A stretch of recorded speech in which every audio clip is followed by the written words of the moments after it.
begin. So what we've been doing is we've been working with what's called the normal Your distribution. screen is frozen. Frozen? What do you mean it's frozen? Is it still frozen?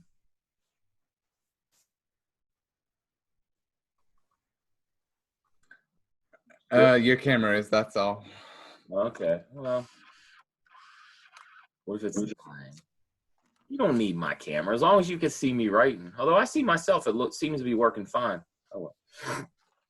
So what we've been doing is we've been working with the normal distribution.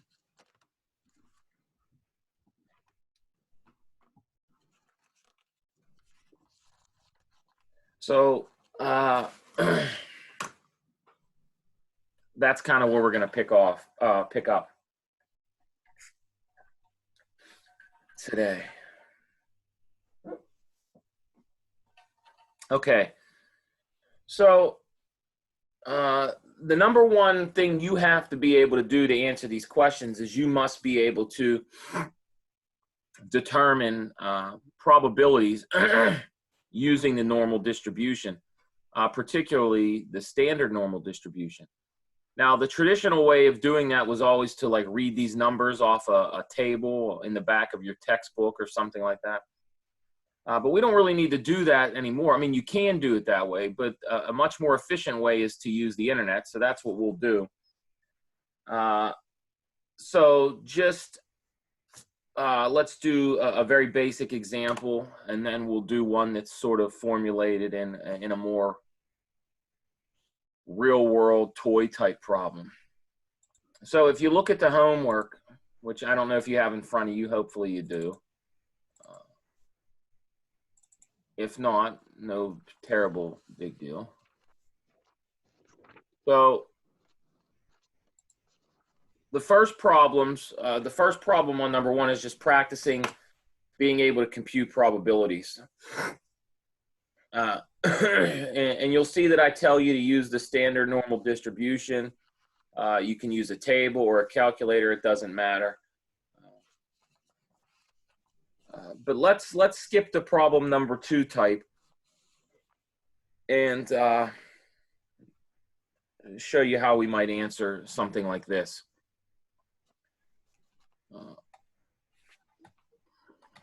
So let's switch colors here.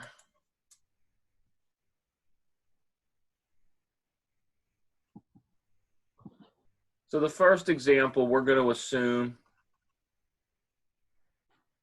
X is a random variable that is normally distributed.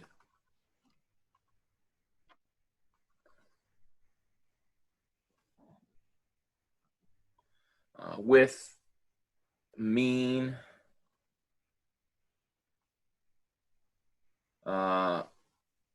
let's say 75 and standard deviation 6.8. What we want to do is we want to determine a probability.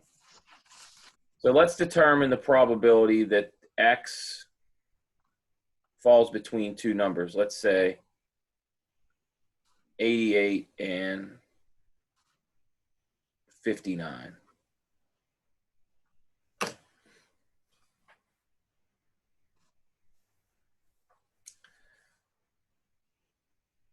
Okay, so again, we have some random thing that happens, and on average, this random thing is 75 with a standard deviation of 6.8. And we'd like to know the probability that if we pick someone or pick one of these random things, one of these X's, what's the probability that it's no bigger than 88, but also greater than 59? And so here's how we're going to solve this problem. We're going to solve it by first converting X to Z. So we had a formula for doing this that we talked last class. So let's kind of write it out the long way to see what's really happening.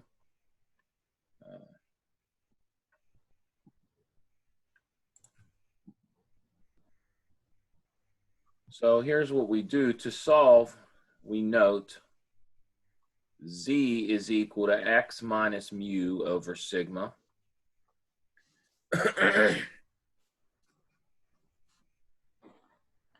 And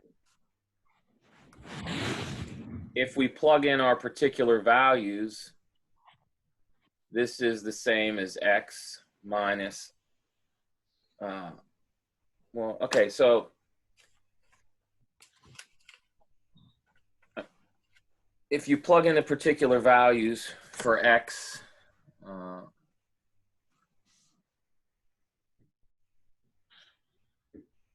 and whatnot, let's sort of think of it, instead of just plugging and chugging, let's think about what's really happening. So if we solve this, or if we look at this equation that relates some new variable z with the old variable x, we can rewrite this. So we can multiply both sides by sigma, and we get sigma z equals x minus mu. I'm just performing some elementary algebra. And then I get mu, if I add that to both sides, times sigma z is equal to x.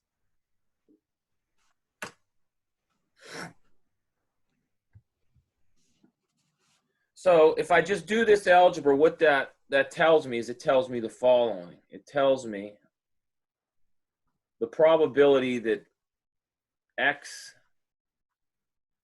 is between two values, 59 and 88.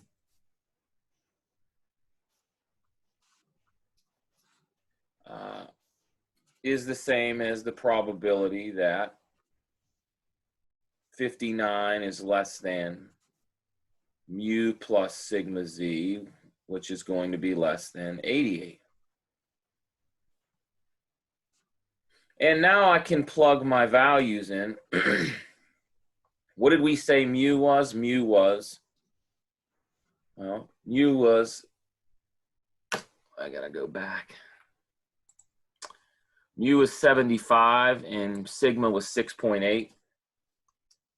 So this is the same as 59. So this would be 75 plus 6.8 z. Less than 88. So before I finish this, what I'm doing is I need to convert. In order for me to use the table in the back of my book or the standard calculators on the internet or on your phone, we need to convert from one variable to the next. This is a very standard sort of method in mathematics. We go from one world of x's to a new world of z's, and in the z's, it's easier for us to calculate our answer. So now all I have to do is I need to reverse the algebra that I did. And you would have done this in an algebra class. You know, inside I have, if I want to think about this, I can take the 75 to both sides. So if I subtract 75 from all three pieces, you get the following. So you're going to have 6.8 z. Now what's 88 minus 75? Well, that's 13. And then what's 75, or 59 minus 75? Well, that's going to give you negative what? Well, 75 minus 20 would be 55. So you take 4 from that. So it would be negative 16. So again, I'm subtracting 75 from all those pieces. Does anybody have a question before I continue?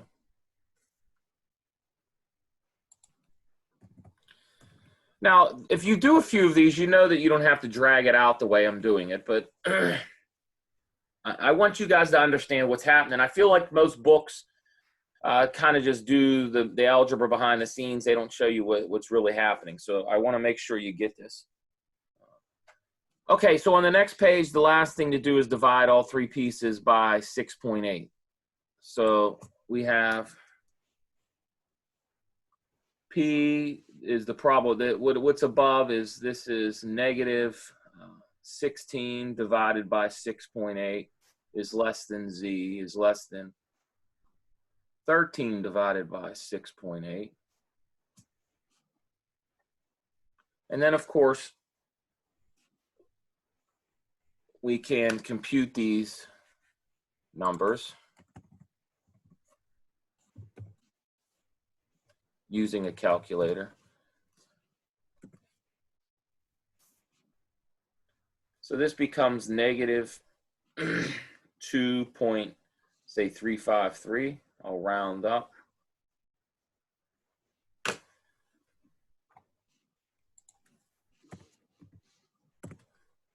And the top bound was 1.912.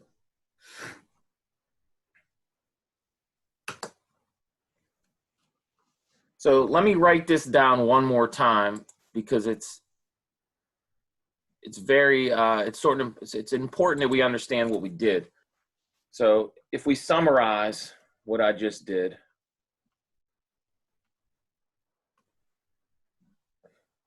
the original probability that we were interested in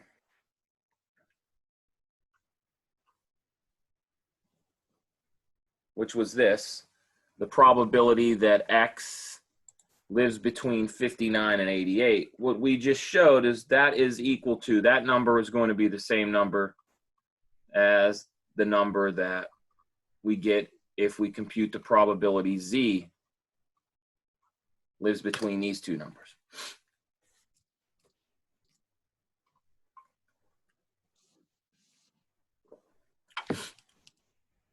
Does anybody have a question?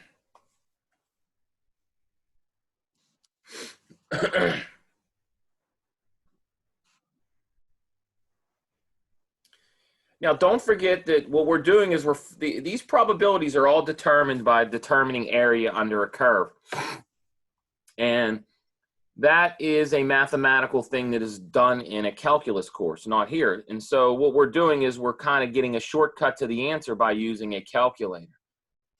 As I told you yesterday, if we want to do this real quickly, we can just go to the internet and download one, or you know, I can even give you guys one. I'll make one for you guys. I'll put it on Canvas. That way you can use that if you'd like. But if you just go to Google and type in standard normal calculator,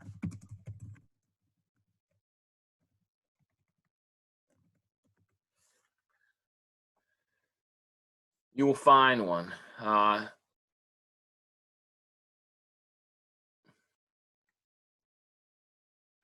Now,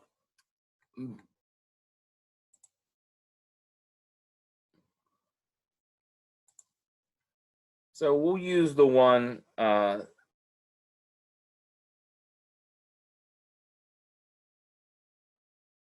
so if let me show you this page. Let me share it. If you remember last class, I showed you this web page right here. It's called calculator.net. It's annoying because it has ads everywhere, but it has this probability between two z-scores. That's where we're at right now. And so it's going to easily allow me to compute my probability. So if you go to this web page and you can compute the probability. So it's negative 2.353, and it's 1.9.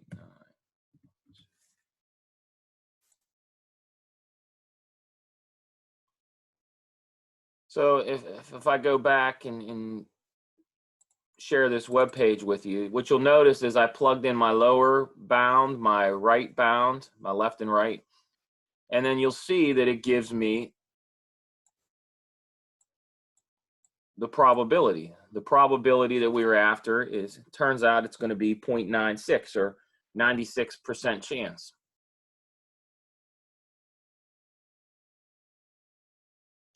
Now, this is not the only way to solve this problem. There's other ways of doing it, but this is one way of doing it.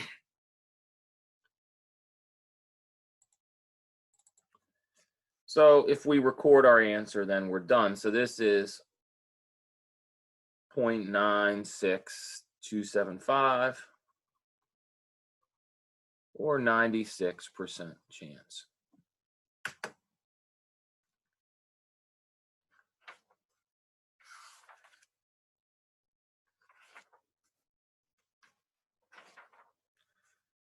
Okay, does anybody have a question about this? Comments? 7 of you.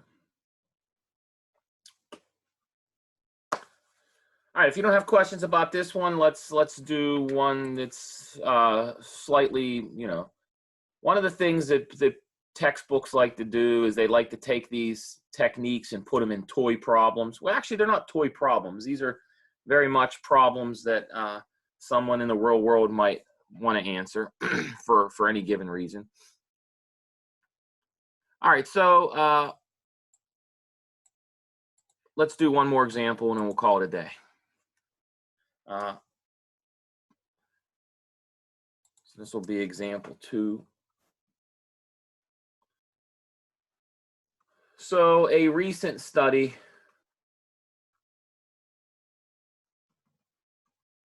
claims adults spend 2.3 hours a day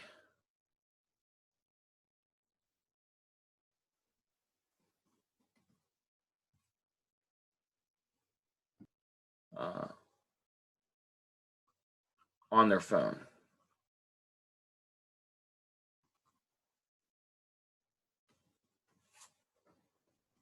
I shouldn't say using. It's a bad.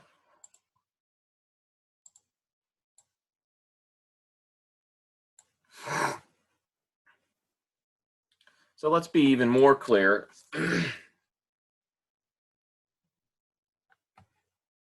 So let's say adults on average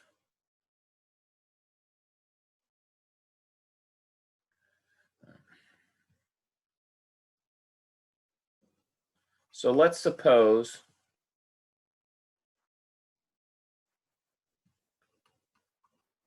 this time is normally distributed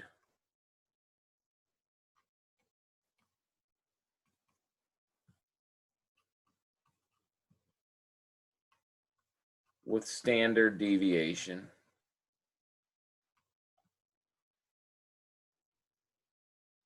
uh,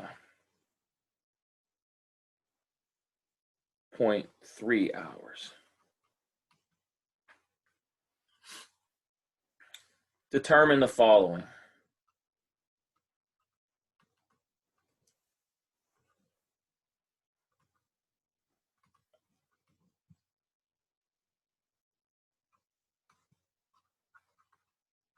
So let's determine the probability a random selected person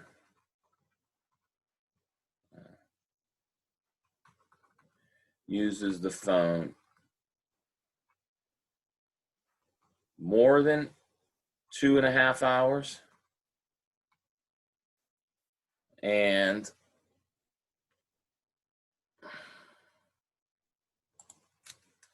the second thing we'll compute is the probability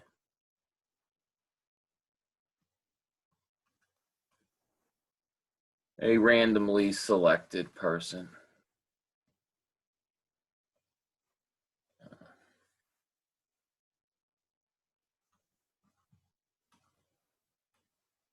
uses the phone less than, let's say, 1.5 hours.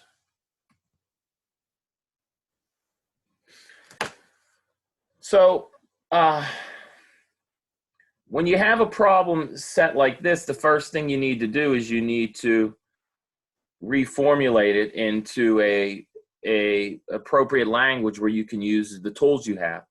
And one of the tools you can use to answer this problem or to explain or to model would be the language of probability and statistics. So what we have to compute are really two things.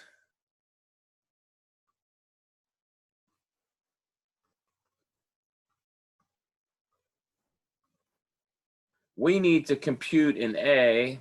So if you look at the first question was the probability that X is greater than 2.5 hours. So we need to compute this. And then we have to compute the probability that X is less than 1.5 hours. That's what each problem, so this was part A. And this was for B.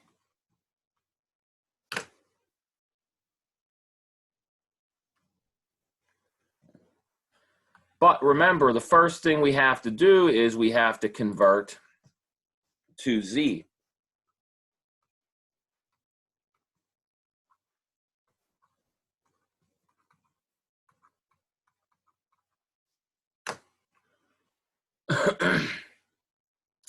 So again, that is nothing more than just a little bit of algebra, which we took the time last problem to do rather slowly. So let's briefly do it, or let's do it a little more quickly this time. So we just have to remember what our mu is. Our mu on average was 2.3, and our standard deviation was 0.3.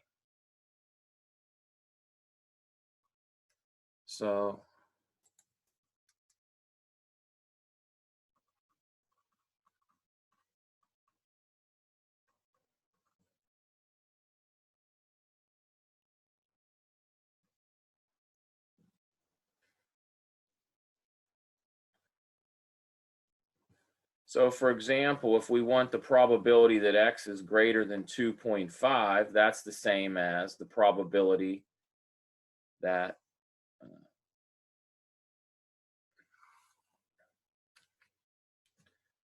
now don't forget, what is X? X is the same as, so we did this in the last problem. What is X? X is mu plus sigma Z greater than 2.5. And if we plug these numbers in, that's 2.3 plus 0.3 Z is greater than 2.5. And so let's just do the algebra, or the arithmetic, I should say, rather quickly. So you get 2.5 minus 2.3. Which when you do that, you're going to get 0.2, and then you need to divide that by 0.3.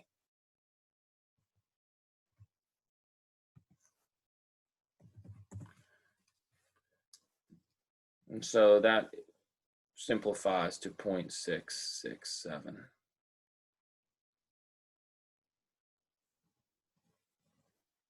And so if you go to your calculator, and again, I'm going quickly, but this is something that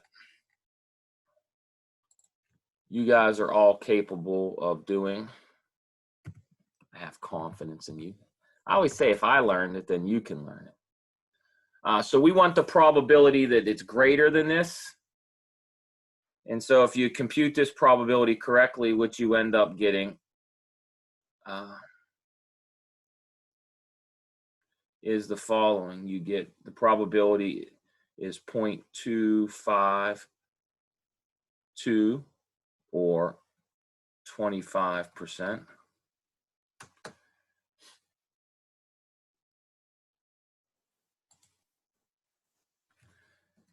And then we'll do the last one, which was, and again, if there's something you're confused about, please ask.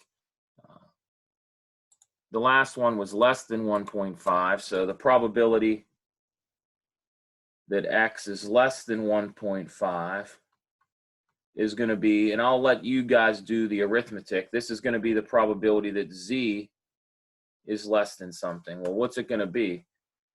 Well, so you take 1.5.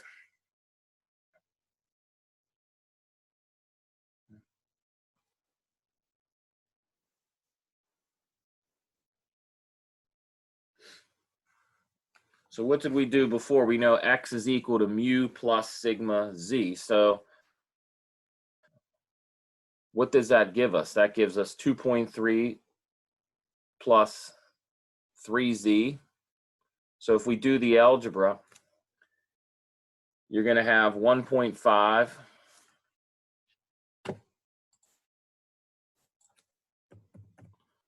minus 2.3.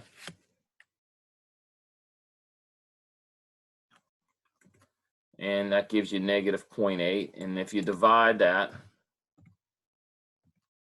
by 0.3, as long as we didn't make any errors, this would be negative 2.667.